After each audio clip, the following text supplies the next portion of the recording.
বসুন্ধরার সাথে যৌথ বিনিয়োগে আগ্রহী ফিনল্যান্ডের ব্যবসায়ীরা।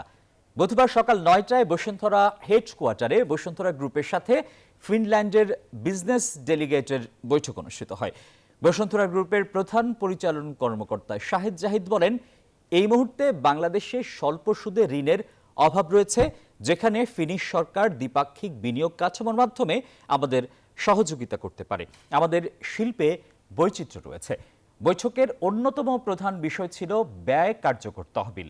কাগজ, রাসায়নিক প্রযুক্তি এবং চিকিৎসা খাতে ফিনল্যান্ডের ব্যবসায়ীরা সহায়তা করতে আগ্রহী। বাংলাদেশের অর্থনীতির উপর আস্থা থেকেই এখন ব্যবসায়ী নেতা সহ বিদেশি প্রতিনিধিরা বাংলাদেশে বিনিয়োগে আগ্রহ প্রকাশ করছেন বলেও জানান তিনি।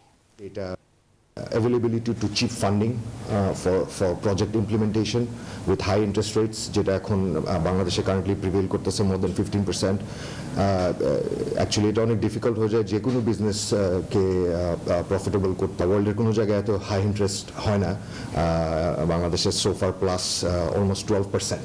একটা ফ্রেমওয়ার্ক ক্রিয়েট করো তোমাদের এমবেসির থ্রুতে with the Bangladesh Investment Society, how you can bring in foreign direct investment safely and in a structured manner.